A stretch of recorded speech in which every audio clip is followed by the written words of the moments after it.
Olá, boa tarde. Você que nos acompanha aqui pela TV 61, estamos começando mais um programa O Direito Achado na Rua. E hoje nós temos um tema muito interessante, que é o Programa de Justiça Comunitária do Distrito Federal.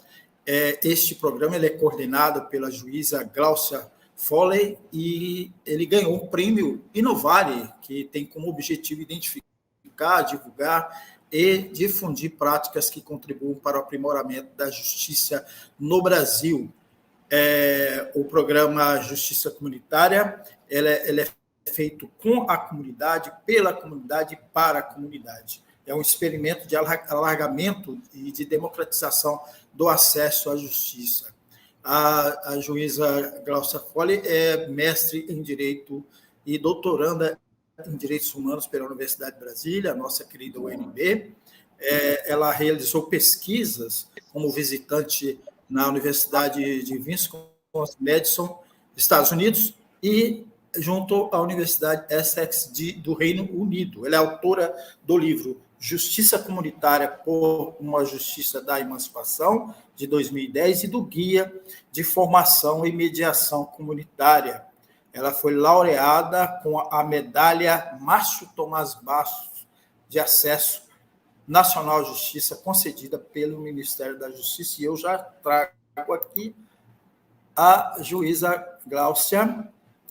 Como vai, juíza Gláucia? Tudo bem? Olá, João, como vai? Muito obrigada pelo convite, agradeço ao programa Direito Achado na Rua, é um prazer estar aqui contigo. Muito bom, eu pronunciei seu sobrenome corretamente ou fiquei em dúvida? Com certeza. Gláucia Foley, né? Foley. Muito bom. Como a gente sempre inicia aqui com os nossos convidados no nosso programa Direito Achado na Rua aqui pela TV 61, Expresso 61, nós solicitamos que faça um relato aí sobre como foi esse encontro, né, a sua inserção no programa, no grupo de estudos O Direito Achado na Rua, da nossa querida UNB, coordenado pelo nosso querido professor José Geraldo Souza Júnior. Como foi, Gláucia, seu encontro aí com o Direito Achado na Rua? Olha, tem muito tempo isso, viu, João? Eu tenho 55 anos e tenho muita história para contar. Isso foi nos anos 80, eu era estudante de Direito da PUC de São Paulo, e no início dos anos 80, antes da promulgação da Constituição, e logo no primeiro ano da faculdade, eu decidi estagiar num escritório de advocacia popular. Na época, a gente não tinha essa nomenclatura, ONG, enfim, era uma organização que, como não havia defensoria pública no estado de São Paulo ainda, recebia verba do governo do estado para poder fazer a assessoria jurídica aos movimentos populares. E assim eu comecei já desde o primeiro ano de faculdade, em 86, a atuar junto à Associação em Defesa da Moradia, nas favelas da Zona Oeste de São Paulo, Pirituba, Perus. E lá, então, aprendi que a realidade era muito mais criativa, muito mais complexa e muito diferente e perversa, né, do que os livros de direito me ensinavam na faculdade. E me interessei, portanto, por esse direito que nasce das lutas populares e que precisa ser a todo momento desafiado para que o nosso sistema não esteja amarrado, engessado nas liturgias formais e na própria legislação. Nessa época, como estudante ainda, então, tive contato com o direito achado na rua e desde então me alinho com essa corrente filosófica. E quando vim para Brasília, quando vim para Brasília, logo no impeachment do Collor, isso foi 92, depois em 98 eu entrei na magistratura, e exatamente porque iniciei um trabalho que eu posso te contar já a respeito, senti a necessidade de estudar, voltar a estudar, né? E aí decidi fazer o mestrado E aí essa aproximação com o direito achado na rua finalmente se consolidou, inclusive o professor José Geraldo foi meu orientador no mestrado. E seguimos juntos até hoje, inclusive enquanto faço doutorado, é um programa do qual eu bebo da fonte para poder me inspirar e seguir os meus caminhos acadêmicos. Muito bom. E vamos falar então sobre o nosso tema central, né? Que é o programa Justiça Comunitária do Distrito Federal. Como funciona, Gláucia, esse programa? Quando foi criado? Como ele atende, né, as comunidades? Quais comunidades do Distrito Federal ele está atendendo? Mas vamos começar. Como ele foi criado? Como surgiu essa sua ideia da justiça comunitária? Então, logo no início da minha carreira na magistratura, eu senti muita inquietação, né? Sobretudo em razão dessa minha trajetória, eu tinha uma imensa necessidade de trabalhar a justiça e já dentro do Poder Judiciário de uma maneira que fugisse dos limites da prestação jurisdicional. Então, em 98, eu me lembro que o tribunal tinha interesse na criação de um juizado itinerante, a exemplo do que já havia no norte do país, de maneira ainda embrionária. Nós criamos, então, o juizado itinerante, que era um ônibus que percorria algumas regiões administrativas do Distrito Federal que não contavam com a presença de um fórum. Então, a ideia era democratizar a justiça no sentido de chegar mais próximo, literalmente, estar mais próximo da população, por meio desse juizado que funcionava dentro do ônibus. Foi uma experiência muito marcante para mim, porque, mais uma vez, eu tive que lidar com uma realidade que eu, já como moradora de Brasília, não conhecia, algumas regiões administrativas que sequer de nome eu conhecia, com conflitos muito graves, e que o ônibus chegava e muitas vezes a gente conseguia fazer acordos, mas eram acordos muito marcados pela resignação. Eu percebia que aqueles acordos, as conciliações que a gente conquistava, era um número bastante alto, era em torno de 80%, não refletiam uma satisfação das pessoas em relação às suas necessidades. Me parecia muito mais uma conciliação da resignação, daquela do tipo, eu perco os anéis, mas preservo os meus dedos, né? E eu comecei a perceber que havia um déficit muito profundo de democracia, que passava pelo conhecimento, não conhecimento dos direitos, que passava por uma cultura do não diálogo, por comunidades que eram muito fragmentadas, porque eram regiões administrativas que eram, na verdade, cidades dormitório, onde as pessoas iam até o plano piloto para trabalhar, depois voltavam, se trancavam em suas casas e não tinham uma vida comunitária. E eu comecei, então, a pensar que a democratização do acesso à justiça, para isso, não bastava ir rapidamente com uma justiça formal até esses locais. O ônibus era informal, mas a justiça era formal, porque a gente aplicava o mesmo código de processo civil que se aplica em qualquer outra comunidade, né? E eu sentia que muitas vezes a aplicação do direito, quando necessária, quando não obtido acordo, ela costumava muitas vezes trazer violências,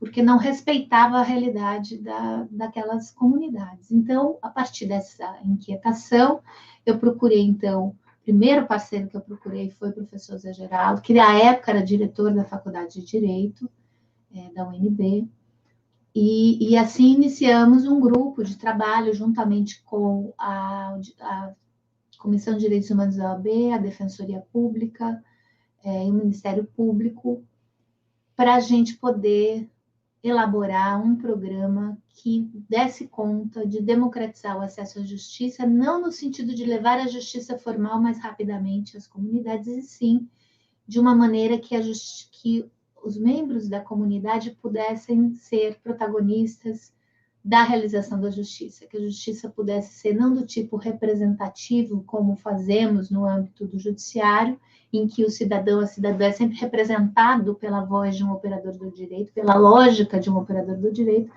mas sim uma justiça que fosse participativa. E daí nasceu, depois de quase 2 anos de muita reflexão coletiva, nasceu o programa Justiça Comunitária como um programa, uma escola em que a gente pudesse pensar alguns mecanismos de gestão de conflitos que fossem na comunidade, para a comunidade, mas a diferença que fazia desse programa era ser pela comunidade, ou seja, os mediadores comunitários seriam os próprios membros da comunidade. Exatamente nessa época, eu conheci na UNB, também pelas mãos do professor José Geraldo, o professor Luiz Alberto Vará, que desenvolvia, à época, toda uma metodologia de mediação de caráter emancipatório, e a partir desse momento em que nós conhecemos a mediação como um instrumento de promoção de autonomia, de alteridade, nós entendemos que deveria ser a principal atividade do programa Justiça Comunitária dos mediadores comunitários. A essa atividade da mediação feita pelos próprios mediadores comunitários, nós associamos também a educação para os direitos humanos e a articulação em rede, que é a ideia da comunidade olhar a si própria, saber diagnosticar a si própria e poder prescrever os seus próprios remédios, né? No sentido de buscar soluções que sejam locais, que ela própria tenha talento para isso e demandar, exigir por meio de lutas para assegurar direitos, como sujeitos de direitos que são, para que o Estado se faça presente naquilo em que não se faz presente, né, na forma de equipamentos e serviços públicos. E dessa junção da articulação entre esses 3 eixos, a mediação comunitária, a articulação de redes e a educação para os direitos, nasceu o programa Justiça Comunitária, que agora em outubro completa 23 anos de existência. Nossa, quase 2 décadas e meia o programa, né? Que maravilha. Quase a metade da minha vida. Olha só, que bacana. Qual é a abrangência desses conflitos? Assim, até onde essa justiça comunitária ela vem e ela vai? Qual é assim, quais conflitos são permitidos dentro dessa mediação? Olha, a princípio qualquer um, porque muito embora seja um programa coordenado por mim, que sou juíza por mim e pela minha colega Carol Lima, também juíza do Tribunal de Justiça, muito embora a escola pertença, né, a Escola de Formação em Mediação Comunitária pertence ao Tribunal de Justiça, é um programa da comunidade, né, como eu disse, feito pela própria comunidade. Então, não há intimação, todas as participações são por meio de convite, né? Então, na verdade, o que delimita quais os casos que nós podemos atuar é o desejo das pessoas. É importante dizer que muitas vezes a gente encontra resistência cultural, no sentido de que as pessoas acreditam muito mais de que elas devem entregar o desfecho das suas dores, dos seus conflitos, a um doutor, a uma doutora que seja mais poderoso, que tenha mais conhecimento, porque assim é a nossa cultura das hierarquias, né, de poder, no sentido de que as pessoas não se sentem capazes, muitas vezes, de serem protagonistas das suas vidas, e preferem entregar, portanto, a um terceiro. Então, a gente, além de tudo, ainda tem que lutar contra essa corrente cultural, vamos dizer assim, em que a gente costuma terceirizar. Então, o limite em termos de atuação, de conflito, é o desejo das pessoas. No início, porque nós ainda estávamos aprendendo as técnicas de mediação, não são técnicas fáceis, porque também vão na contramão da nossa tendência de julgar né, de interpretar a realidade sempre com óculos binário e adversarial, aprender a mediar não é fácil. E também não é fácil criar uma escola de mediação, né? Então, ao longo de muitos anos, nós tínhamos esse desafio, aprender a mediar e aprender a ensinar a mediar. Então, à época, nós nos limitávamos, na maioria das vezes, a conflitos interpessoais, conflitos de vizinhança, conflitos familiares, né? Não que isso seja menor ou menos importante, mas eram conflitos, vamos dizer assim, com escopo menor, justamente pela dificuldade dessas novas técnicas. Ao longo dos anos, né, nós fomos agregando valor às nossas práticas e experimentando outras metodologias que impulsionam para uma atuação mais coletiva, para uma atuação mais estrutural. Nós temos, como exemplo, por volta de 8 anos atrás, nós fomos convidados a ir para uma escola na Ceilândia, em que havia altíssimos índices de violência, né? Foi antes, inclusive, desse movimento de militarização das escolas e tudo mais. Nós somos mediadores comunitários, então a gente nunca leva nada pronto quando é chamado por qualquer coletivo comunitário.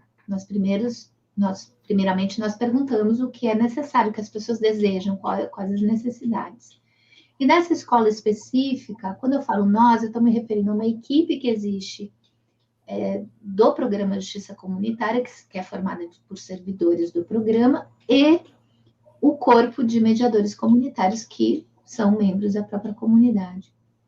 Fomos à escola e percebemos que, na verdade, ouvimos os diversos segmentos escolares e descobrimos que naquele momento não havia tanto interesse pela mediação, que posteriormente aconteceu, mas naquele momento era necessário canais de expressão.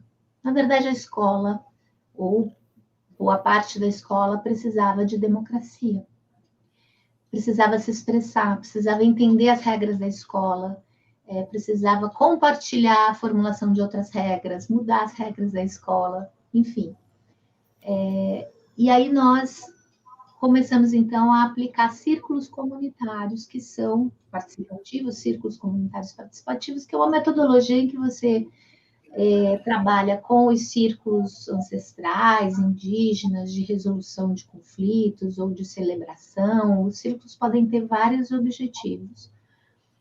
Para, juntamente com essa escola específica, pensar que comunidade nós queremos, que comunidade escolar queremos, que escola queremos, né?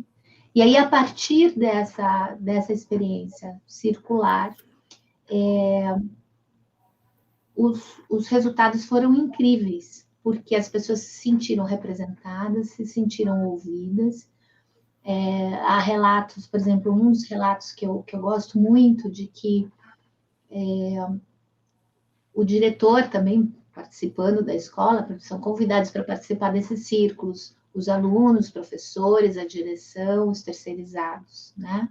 Os pais, quando possível, que a gente conhece a realidade dos pais desses estudantes em algumas comunidades, nem sempre podem ir sequer à reunião, enfim. E aí o diretor falou, olha, houve uma sobra de uma rubrica aqui orçamentária, e eu queria aqui em círculo saber de vocês onde que vocês acham que a gente poderia investir esse determinado valor. E aí os alunos se reuniram num círculo só de alunos, né, para chegar a um consenso sobre isso. E veja, não tem esse caráter de assembleia, não é por votação de maioria, é por resolução por consenso. O círculo promove isso porque tem toda uma metodologia que é possível construir consenso atendendo à necessidade de todos sem desatender a ninguém, né? Ao contrário, muitas vezes, de uma votação simples, em que a minoria perde e aí nem sempre ela estará, as suas necessidades vão ser atendidas. Mas voltando, os alunos disseram, a gente quer comprar ventiladores. E o diretor disse, mas eu estou tão cansado de comprar ventilador e vocês destroem, né? Porque a violência nessa escola também é uma violência patrimonial, segundo o relato do diretor.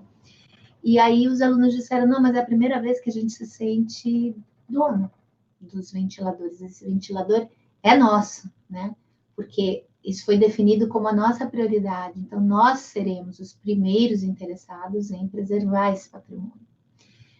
Dessa história para outras belíssimas envolvendo relações dos alunos com terceirizados, com as pessoas que se dedicam à limpeza da escola, entre alunos, entre episódios de bullying por racismo, como é que a gente resolveu isso por meio de círculos.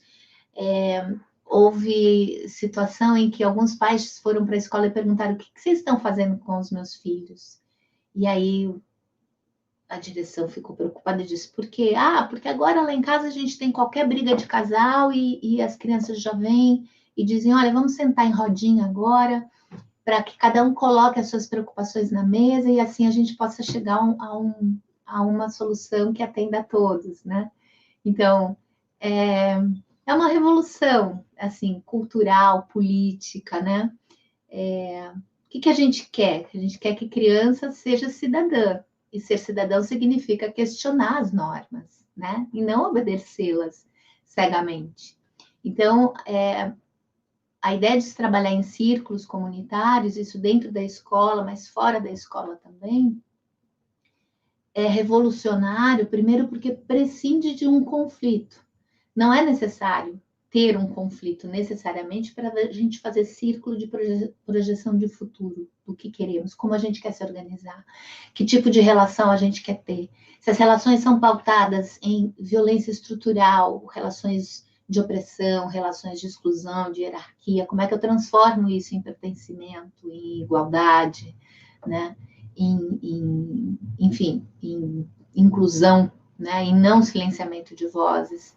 Então, esse padrão que essa nova metodologia que a gente vem aplicando de uns anos para cá, tem possibilitado que a gente atue em casos mais largos. Aí eu tenho vários casos de exemplo para contar, não sei se em algum momento a gente pode compartilhar, mas é muito mais fácil a gente trabalhar quando ainda que haja um conflito interpessoal, é possível aplicar círculos, mas também é possível aplicar círculos ainda que não haja conflito nenhum, e isso, então, respondendo a tua pergunta, ampliou de maneira muito positiva a nossa atuação. Então, quando antes a gente atuava mais no microcosmo, né, na briga de vizinho, agora a gente pode transformar uma briga de vizinho em que rua nós queremos. Se a briga de vizinho é por causa do lixo, como nós, comunidade, queremos a gestão desse lixo e envolver todo mundo a partir de um conflito interpessoal. E isso tem sido maravilhoso, e justamente por conta dessa experiência que me levou ao desejo de pensar quais são as formas cooperativas, se é possível, quais as metodologias adequadas para o enfrentamento de violências estruturais, que é o tema da minha pesquisa de doutorado. Perfeito, e era justamente sobre isso que eu ia indagar. Você mencionou aí a questão do racismo, né? Mas eu queria avançar um pouco sobre isso, e tem escola, tem racismo, temos escolas militarizadas que se denuncia o controle do corpo, uma disciplina espartana que não contribui para uma educação libertadora, confronta aí, inclusive, com os princípios da justiça comunitária. Queria avançar um pouco sobre isso também. Se surgem esses conflitos nesse âmbito aí também, e quando esses conflitos eles têm como um dos lados o poder do Estado, seja configurado aí numa ação de uma administração administrativa, de alguma região administrativa, do próprio GDF, da polícia, das polícias, né? Então, eu queria saber se esses conflitos eles também avançam por aí, né? Dentro das comunidades do Distrito Federal. Bom, essa é uma ótima pergunta.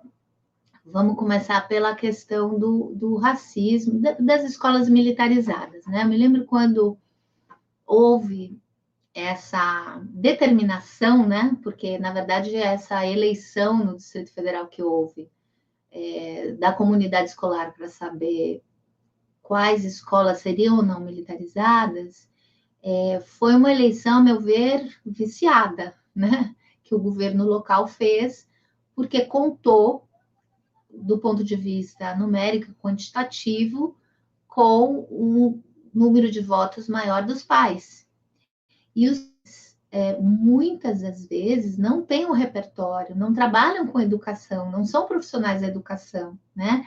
E, portanto, o voto deles numericamente mais significativo que o voto dos educadores, a meu ver, há um vício aí de qualidade nessa eleição, porque os pais querem, no fundo, o que eles querem é o que também nós queremos e os educadores também querem, que é segurança, né? Uma educação libertadora, com segurança, sem violência, né?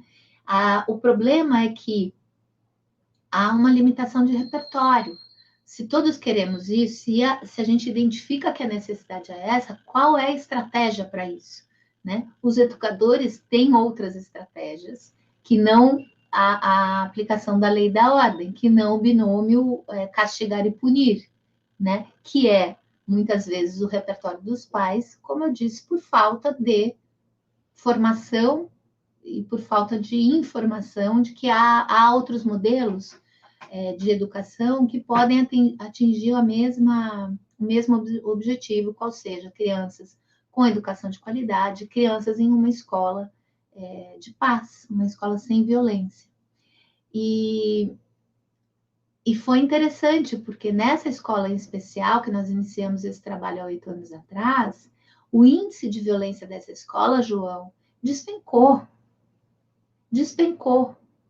É muito difícil fazer essa estatística em todas as escolas que atuamos. Por quê? Porque, infelizmente, não há uma régua igual para medir essas ocorrências, né, de violência na escola, de maneira que a gente pudesse fazer rapidamente uma análise estatística. As ocorrências são feitas à mão, muitas vezes com letras difíceis de entender. A gente fala que o professor tem letra boa, nem sempre. Então, nós deslocamos ali 3 pessoas da nossa equipe, que ficou mais de um mês debruçada sobre o livro de ocorrências dessa escola específica que nós atuamos, para pegar 2 anos de ocorrência, a partir do que estava dito ali, fazer todas as... todo o rigor, né, de um trabalho estatístico, transformar aquilo em números e poder fazer essa curva, que nos surpreendeu, inclusive, positivamente, porque o índice despencou. E os índices de violência eram entre professores, entre alunos e professores, entre alunos, patrimonial e tantos outros, né? Então, sim, é possível a gente atingir o mesmo objetivo que essas escolas de lei e ordem se parece que pretendem, né? Estou acreditando na boa fé, né? De quem acredita que esse modelo resolve, mas a estratégia está equivocada, porque a estratégia é, primeiro, a anulação da expressão das identidades. Eu me lembro que as meninas não podiam ir de cabelo solto, tinham que ir de coque, os meninos tinham que cortar o cabelo, né? Onde está toda a estética negra, como ela se expressa num ambiente tão limitado, né, como esse.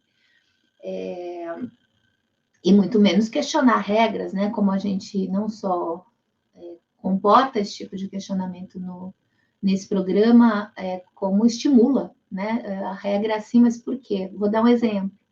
Aliás, o programa se chama Vozes da Paz por causa da música do Rapa, né? Paz sem voz não é paz, é medo. Então, essa paz que a gente quer construir com voz. E o Círculo promove voz dos silenciados. Enfim, quando essa escola apresenta esse índice de violência próximo do zero, ela passa a se interessar por mediação, mas essa mediação que não é como um instrumento de resolução de conflito, é também, mas ela é muito mais uma prática social transformadora. As crianças passam a querer participar, quando eu falo crianças e adolescentes, alunos querem participar das regras.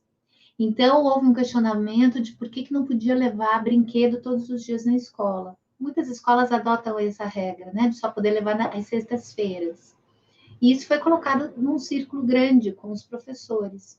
E os professores disseram, olha, porque toda vez que a gente libera as sextas-feiras, vocês trazem brinquedos eletrônicos que são individualizados, isso dá briga, tem competição, e vocês brigam e só dá briga.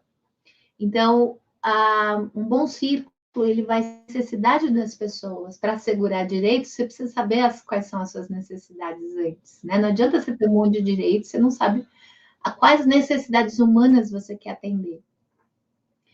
E aí, os professores, então, disseram, olha, a nossa necessidade é que não haja conflito, competição, violência entre vocês por causa dos brinquedos. E aí, os estudantes disseram, mas então tudo bem. Então, a gente tira... Criança é um bicho muito criativo, é impressionante. A gente tira uma comissão para criar um grupo que vai propor brincadeiras colaborativas, se o problema é esse, então, ora bolas. E assim fizeram, né? E passaram a levar aquelas brincadeiras de elástico, que eu costumava brincar lá nos anos 70, na minha infância, né? Para ir fazer fila, e brincar, e envolver coletivos. Fizeram, por exemplo, um painel, que quando eu soube, eu falei, nossa, isso não vai dar em nada, eu pensei comigo, né? Quem sou eu para achar se isso era importante ou não? Eles criaram, e deu certo. O que era? Tinha as panelinhas, as gangues na escola, e aí eles colocaram num painel o perfil de duas mãos, uma mão direita e uma mão esquerda, uma do lado da outra, desenharam, né, no corredor. E aí escreveram assim, coloque ou a sua mão direita aqui ou a sua mão esquerda, e não saia enquanto você não conhecer a pessoa ao teu lado. E essa foi uma brincadeira genial para quebrar uma proibição que era uma norma não escrita de que o grupo tal não podia se relacionar com o grupo tal, igual no cárcere, meu Deus do céu. Você tem que fazer adesão aos grupos, né? E passa a ser arqui-inimigo do outro para se proteger. E assim acontece nas escolas, que é um ambiente violento. E aí, a forma como eles encontraram para não precisar dizer, olha, o grupo tal quer conversar com outro grupo, inventaram. E eu, no alto da minha pretensão, achando que era uma bobice, que não ia dar certo, fui surpreendida com o resultado, que na primeira semana faziam filas, porque as pessoas queriam, então rolava uma paquera, alguém com do outro grupo, ou então alguém que queria se resolver com alguma questão. E todos esses mecanismos de expressão de voz e dialógicos foram criados pelas próprias pessoas envolvidas. Isso é que é muito bonito. E aí, inclusive, do racismo, que é a segunda parte da sua pergunta, que quando houve um episódio de racismo, a professora foi perguntar para os mediadores comunitários o que a gente faz com isso. E é muito difícil a gente fugir da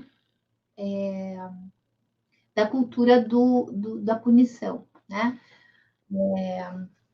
Sobretudo quando são crimes assim complicados e estruturais, como é o caso do racismo. Agora, estou numa escola, né? Como é que eu vou lidar com o aluno que fez uma brincadeira racista? Se eu excluo esse aluno, se eu expulso esse aluno, se eu puno esse aluno jamais vai transformar a sua relação que ele ou ela tem com a questão, né? E aí eles resolveram fazer círculos para discutir o racismo e entenderam que a melhor maneira era aplicar corretamente a lei, que é resgatar toda a história dos povos escravizados que vieram forçosamente, né, para o nosso país, resgatar toda essa história na forma de conversa, e também quando se fazia a bonequinha, a Bayomi, que é aquela bonequinha de tradição africana, né, onde se faz com tecidos, bonequinhas de tecido. E aí qual foi a repercussão dessa história perversa nos dias de hoje, na exclusão, né, e nas hierarquias do que o privilégio branco cria, né, nas exclusões, enfim, a exclusão de um implica privilégio do outro, e fazer isso tudo da forma como eles estavam acostumados a conversar, que é na forma de círculo. E aí, o círculo ele é muito interessante porque ele une 3 dimensões, por isso ele é tão potente. Ele une a dimensão do conceitual, o círculo sempre a gente traz reflexões para alargar a compreensão de um conceito a partir de vários pontos de vista. Tem a dimensão política, né? Como é que eu ajo perante esse conceito e como eu me sinto, como eu vivencio esse conceito. Então, eu costumo dizer que tem a dimensão do peito, a dimensão da cabeça, que é intelectual, e a dimensão do agir, né? Do fazer. E aí, você colocar num círculo desse, ao invés de colocar o menino que foi racista e a vítima, né, que sofreu racismo, para a partir daí discutir o que fazer, você coloca a questão para todo mundo partilhar, né? É evidente que aquele menino que foi racista, ou a menina que foi racista, vai estar sendo monitorado para ver se esse círculo promoveu, de fato, transformações, né, de perspectiva, de compreensão do que é a opressão, né, do ponto de vista racial, mas num primeiro momento essa abordagem, isso tem funcionado de uma maneira muito criativa, muito transformadora e da mesma forma gênero. Terceira parte da tua pergunta, que é mais difícil, porque a gente ainda está, vamos dizer assim, embrionário nesse nosso desejo de trabalhar as violências estruturais que passam por situações em que o próprio Estado é violador, né? E que vamos combinar, tem aos montes por aí, né? É o que mais temos, né? Temos muito. Eu não digo que é só o Estado que age dessa maneira, as pessoas também reproduzem violência estrutural, e por isso o círculo é tão importante, porque, só um parênteses, é legal perceber no círculo, estou fazendo aqui pesquisa de campo no Rio, então eu estou fazendo círculos muito, então estou muito entusiasmada com o que eu vejo, né? E é muito interessante a gente ver que uma mulher negra, pobre, que mora na favela aqui, né? Quando eu falo que é aqui no Rio de Janeiro, se ela tem um puxadinho no barraco dela para alugar, e ela tem 2 casais candidatos a inquilino, e um deles for gay, e ela falar, não, gay para gay eu não alugo de jeito nenhum, ali está atravessando no corpo dela uma condição de oprimida, né? Não há dúvida, basta ser mulher negra e pobre e moradora de favela para ela estar numa condição de oprimida. Mas ali ela também está sendo opressora em relação a esse casal que ela está excluindo simplesmente pelo fato de ser homoafetivo, casal homoafetivo, né? Então é muito interessante que esses círculos a gente vai percebendo que as relações de hierarquia elas acontecem entre seres humanos, a depender da sua condição social e hierárquica ali, ela pode ir mudando, né? Bom, mas voltando, recentemente nós tivemos um círculo que, num determinado coletivo na Ceilândia, não, foi em Samambaia, se não me engano, acho que foi em Samambaia,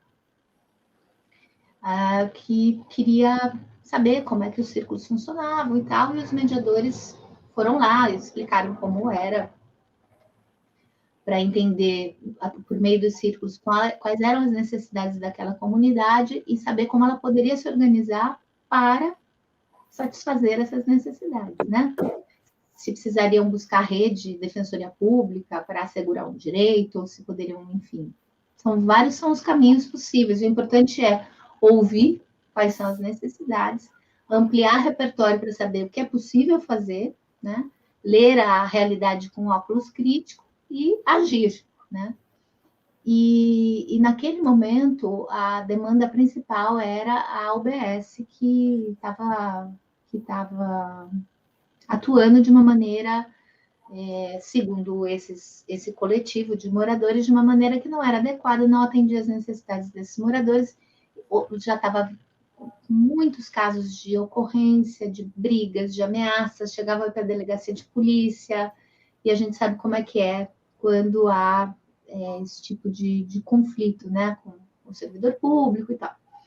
E aí, depois que os mediadores apresentaram os círculos, houve a proposta de que talvez pudesse ser feito um círculo com a UBS, né? Com esses profissionais eu vou falar UBS aqui, eu não sei se aqui no Rio UBS não faz sentido, então é a Unidade Básica de Saúde que pertence ao Sistema SUS, né? Que é local. E para nossa surpresa, houve uma abertura gigantesca por parte dos servidores dessa unidade em conversar com esse coletivo. E nessa conversa se partilhou as dificuldades dos servidores também, né? Que tem uma relação também difícil, porque gostariam de ter, como profissionais da saúde que são, gostariam que a estrutura fosse melhor, né? Então, quando eu falo que a gente ainda tem um imenso desafio pela frente, num primeiro momento, os círculos, que isso aconteceu tem 2 semanas, né? Já foram muito interessantes no sentido de diminuir aquela tensão que era violenta e que causava dores cotidianas nas pessoas, tanto de um lado quanto de outro, né? O próximo encontro parece que vai ser essa semana ou a semana que vem. Não estou em Brasília, né? Então não tenho acompanhado tão de perto. E, de fato, assim, a equipe que atua na Justiça Comunitária é muito competente, muito comprometida. E tem muita autonomia para tocar, né, o programa. Então, eu fico sabendo de casos assim que vêm, que mudam paradigmas, né, como esse, por exemplo. Então, o próximo passo será a gente esgotar quais são as transformações possíveis na relação entre esses 2 segmentos, e depois, entendendo que ambos buscam a mesma coisa, qual seja, melhoria na qualidade da prestação de saúde, né?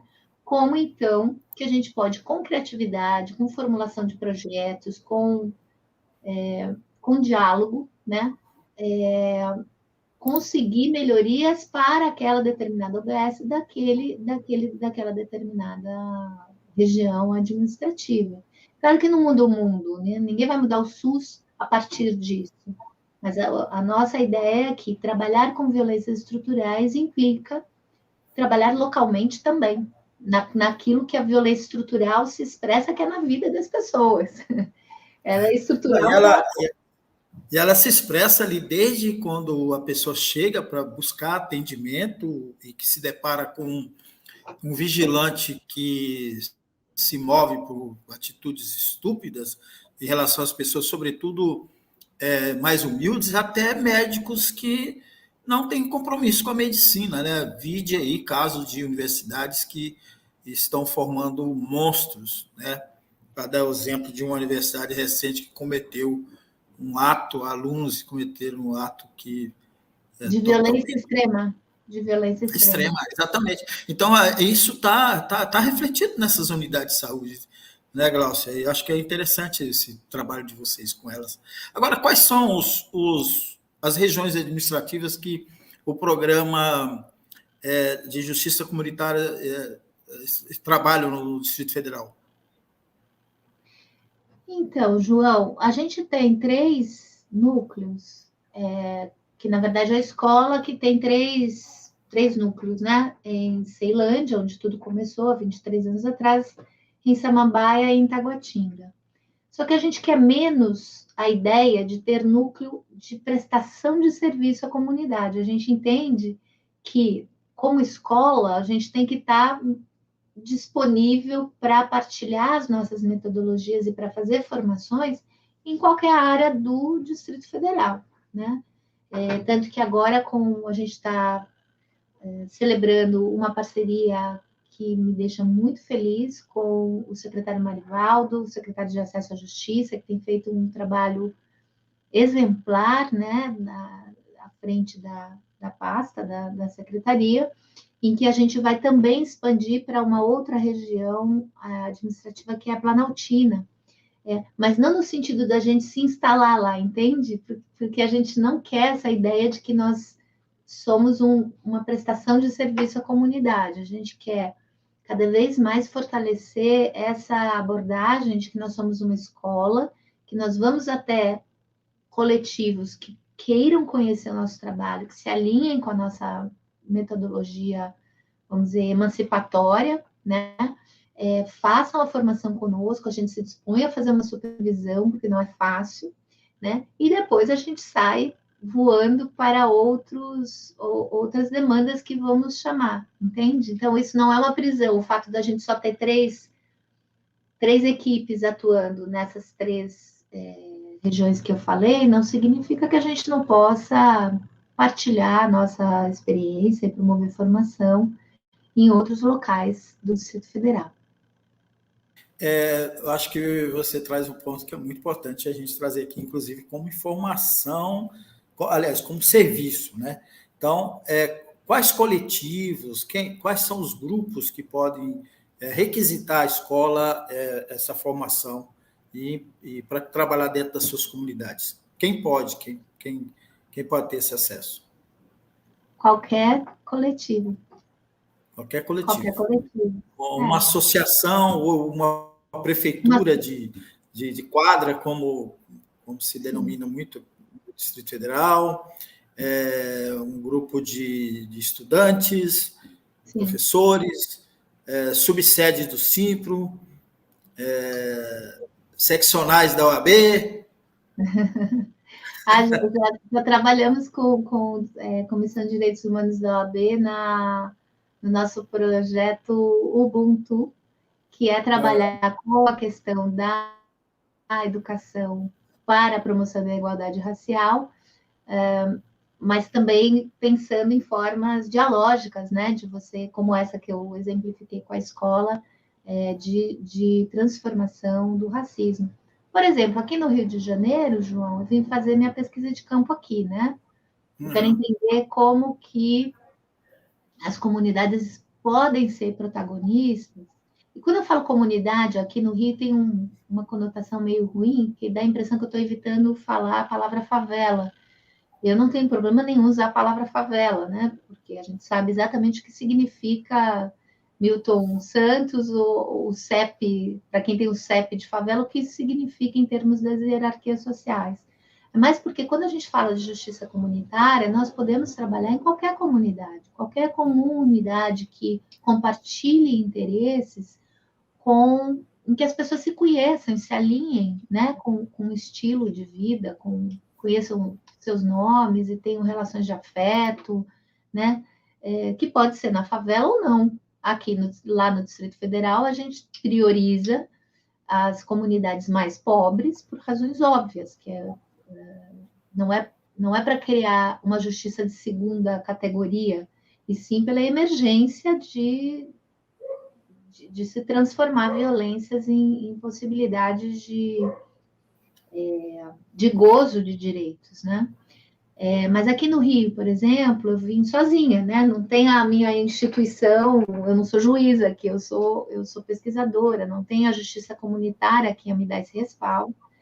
Então, eu procurei coletivos e foi mais difícil encontrar como coletivo, mas eu encontrei mulheres, no caso foram mulheres, e que individualmente tiveram interesses de trabalhar esses círculos, né? E elas, num primeiro momento, não se conheciam. A semana passada, nós fechamos os 2 primeiros círculos, somando 40 horas de círculos com essas mulheres, e cujo desafio, ao final de 10 encontros, foram 10 encontros num grupo e 10 encontros no outro, de 2 horas cada, o desafio era a elaboração de um projeto de transformação comunitária.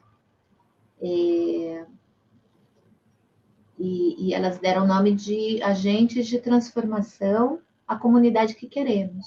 E elas tinham liberdade de fazer, depois do círculo, que você vai, a parte final do círculo é muito parecido com o círculo de cultura do Paulo Freire, mas tem a sua dinâmica própria, tem várias diferenças, né? Mas ela bebe da fonte, né? E no final, o desfecho do plano de ação é a elaboração de projetos que podem ser desde questões de como uma voz lidar diferente com a sua família, porque ela acha que ela perdeu a sua identidade, porque ela foi invadida na sua casa de vó e perdeu a sua identidade totalmente.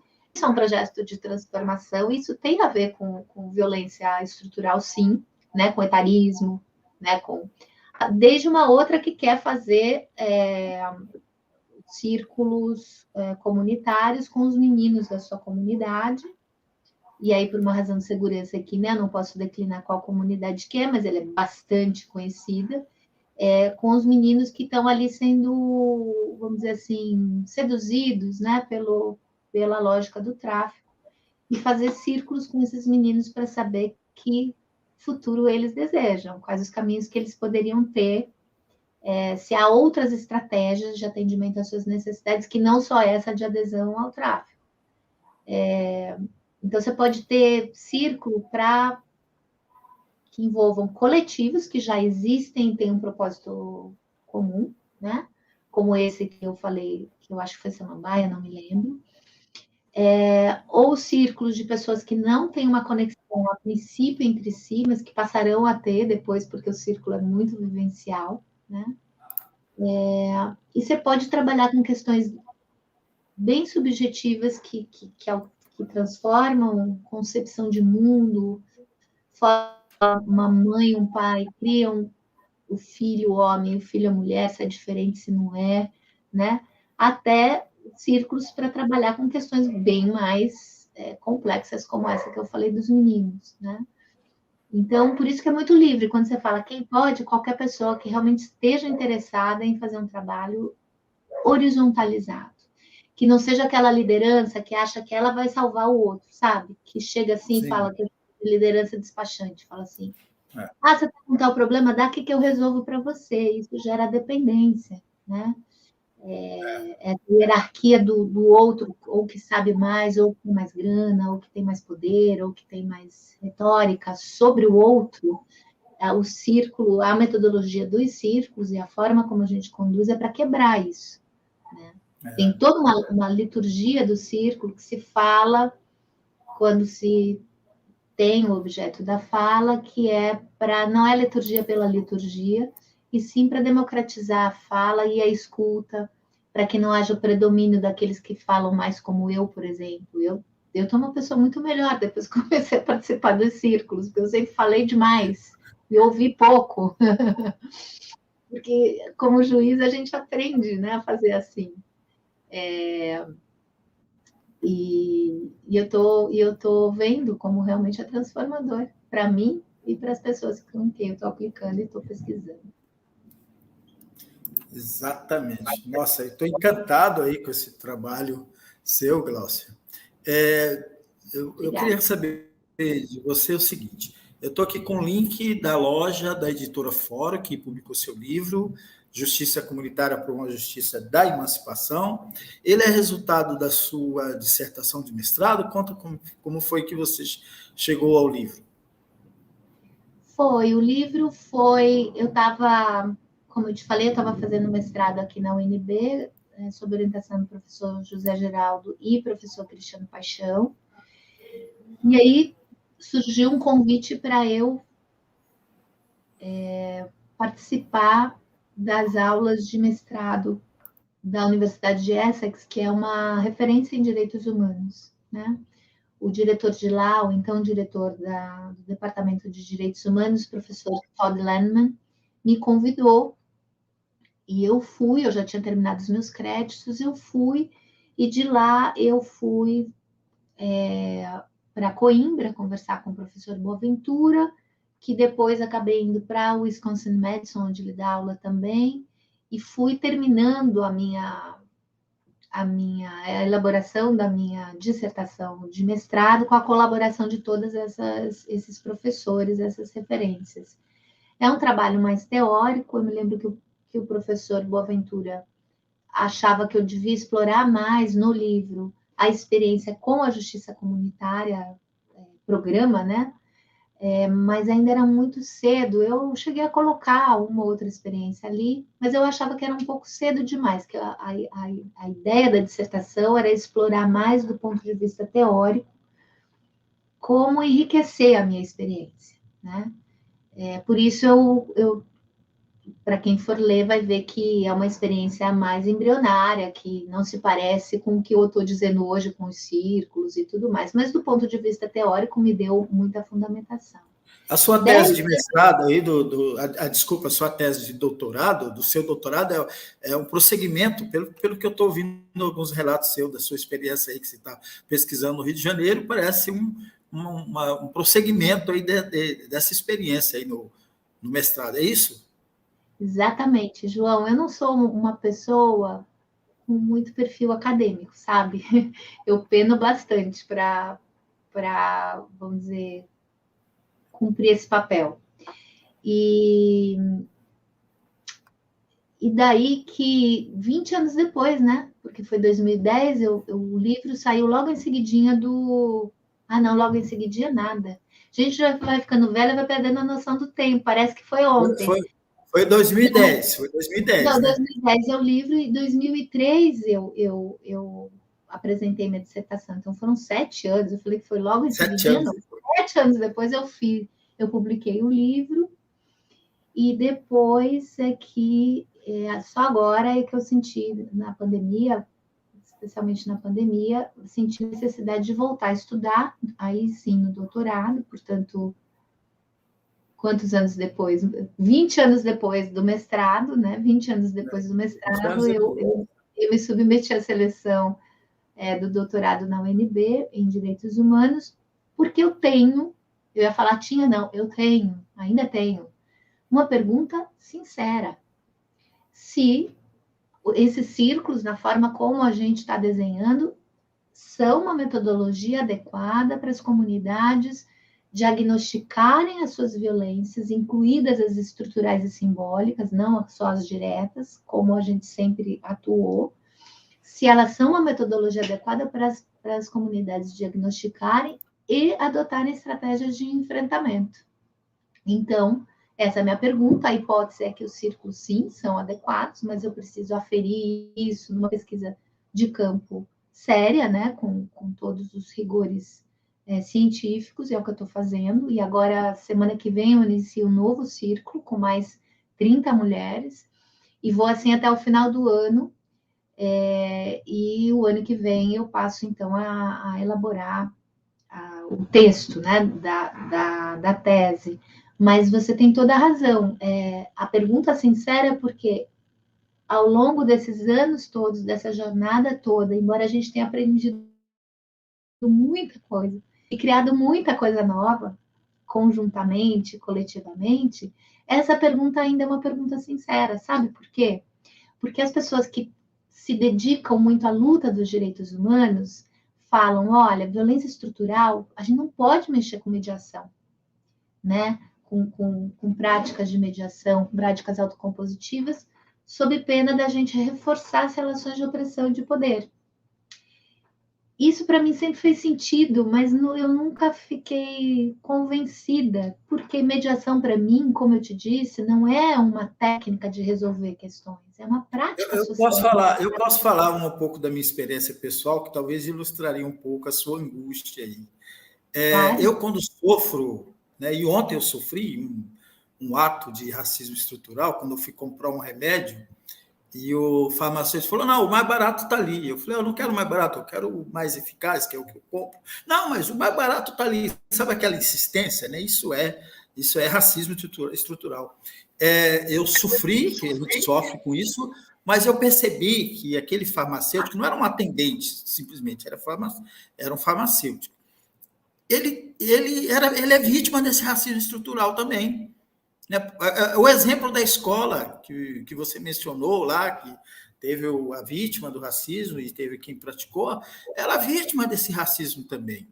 Né? Então, assim, eu acho que nesse nível, eu acho que teria níveis aí, né, da violência estrutural que você pode mediar, de certa forma, contemporizar, mas não aceitar. Eu acompanho eu esqueci o nome da pessoa, um perfil, ele falou, olha, vai ter níveis de racismo que eu vou sofrer, que eu vou perdoar, que eu vou desculpar, mas vai ter níveis que eu não vou desculpar. É a cadeia, é a denúncia. Então, acho que talvez seria um pouco de bom senso também nessa questão, mas é angustiante, né? É angustiante. Então, João, é isso. Esse episódio que você traz é o típico racismo estrutural. Por quê?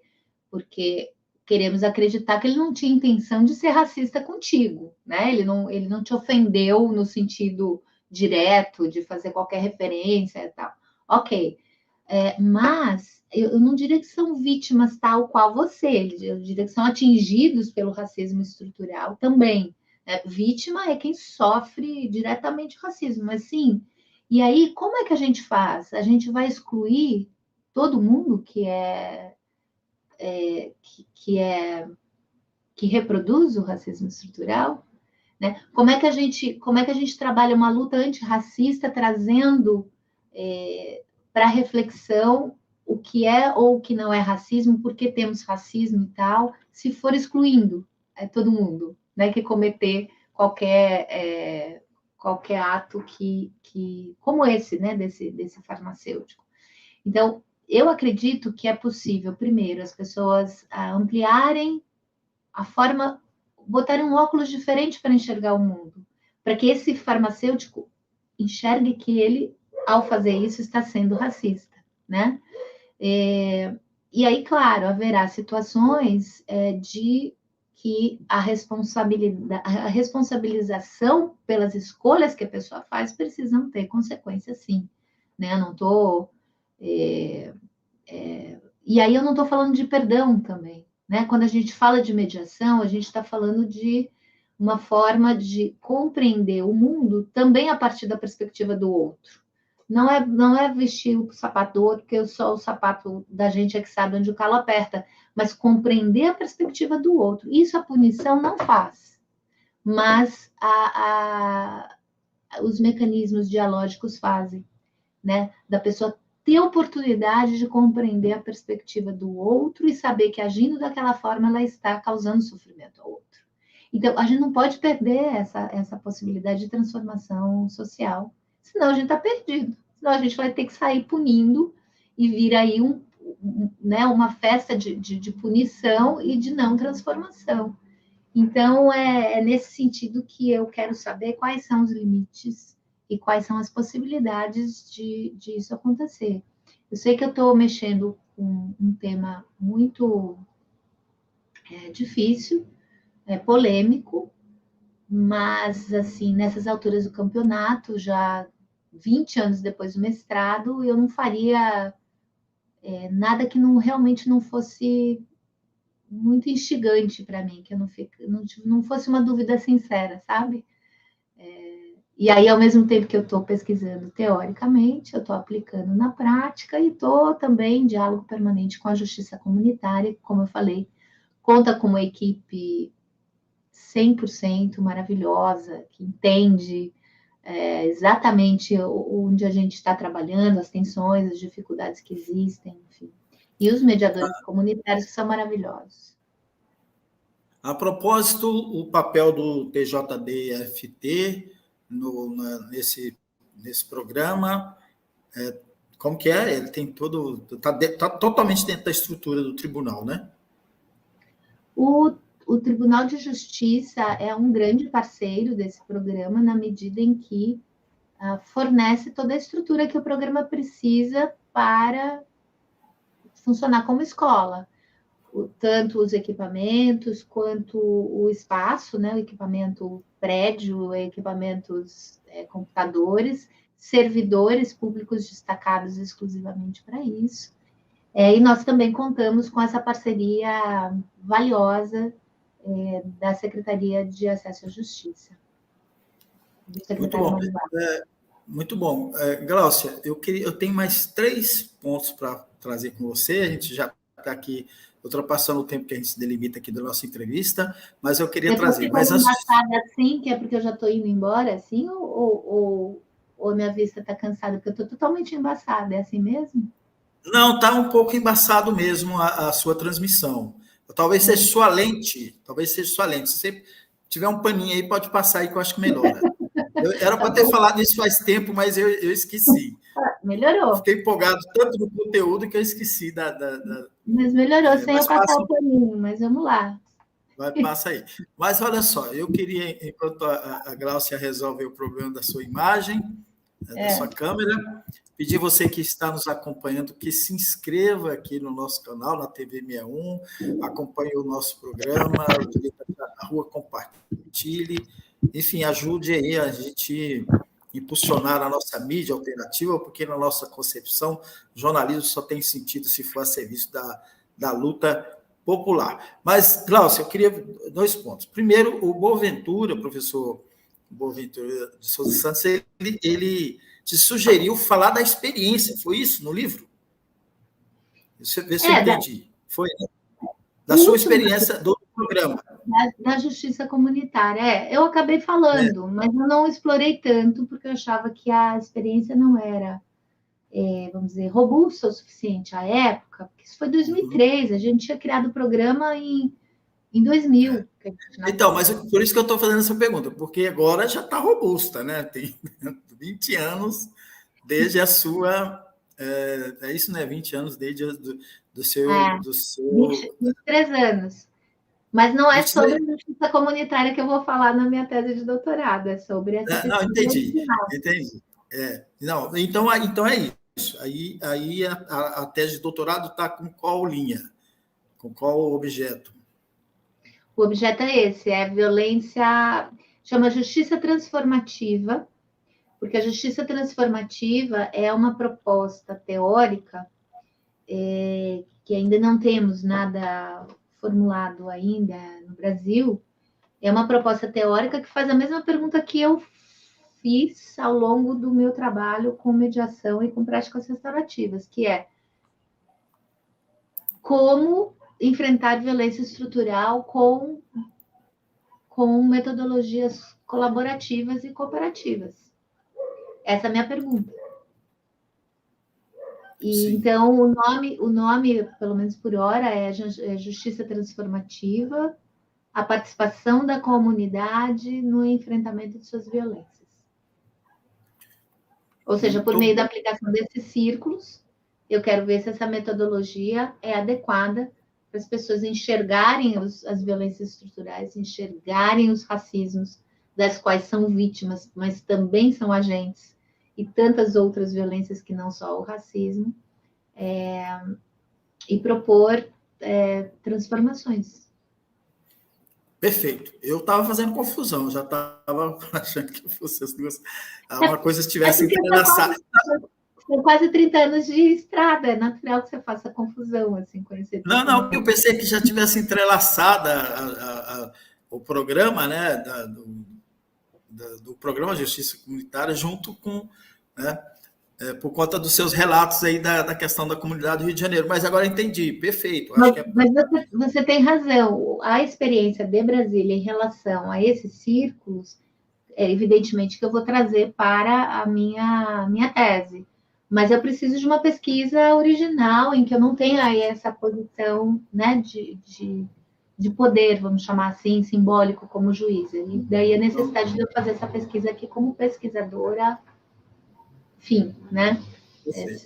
Não, você esmiuçou muito bem, agora estou me posicionando aqui, você esmiuçou muito bem na sua fala. Eu que comecei a fazer uma confusão, mas eu queria reforçar aqui, quem tiver interesse em comprar, adquirir o livro da juíza Gláucia Foley, está aqui a loja da editora Fora, que é a editora dela, Justiça, só nesse link aqui, ó, Justiça Comunitária para a Justiça da Emancipação. Mas vamos falar rapidamente, eu achei o link aqui do guia, é interessante, eu achei o link do guia no site do Eurosocial, que é um site do programa para o conhecimento, se não me engano aqui, conhecimento social na América Latina, que é da União Europeia. Olha que legal, olha, foi onde eu achei que o PDF, esse aqui é o PDF, é o link do PDF, quem quiser acessar, está lá o guia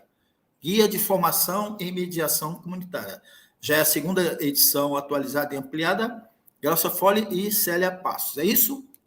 Exatamente, a Célia Passos é a nossa professora dessa metodologia circular, então o Eurosocial ficou interessado na nossa experiência, sobretudo quando agregamos valor com a metodologia circular. Então, pediu que a gente escrevesse um guia que pudesse compartilhar a experiência tanto da mediação comunitária naquele formato mais inicial que eu falei, quanto trazendo também os círculos, a metodologia dos círculos. Muito bom. Embora esteja lá na... Peraí, ele está traduzido aqui, né? Não, ele tá em espanhol, né? Esse aqui? Então, nesse link ele está em espanhol, mas ele tem em português também. No nosso site do Tribunal de Justiça, www.tjdft, que é Tribunal de Justiça do Distrito Federal e Territórios, né? Então, é tjdft.jus.br. Entrando no site, colocando em procura Programa Justiça Comunitária, lá tem o link do guia de mediação em português. Ok. Eu fiz uma busca e me deparei lá com um problema técnico, por isso que eu não trouxe ele. Mas eu estou verificando aqui, Gláucia, ele está traduzido, tá? Está em português, esse link aqui. Tá?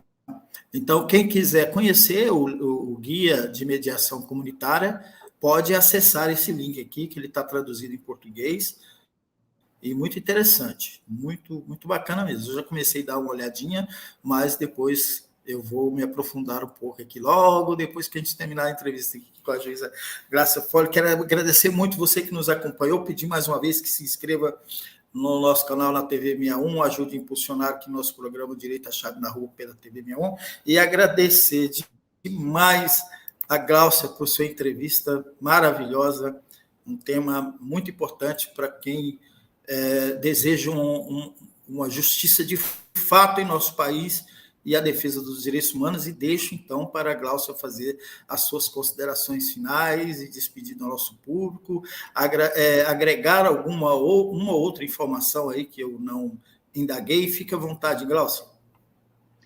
Bom, eu queria dizer que todas as pessoas que se interessam na construção de um mundo melhor, na luta por direitos, eu tenho certeza que a gente está no mesmo campo, né?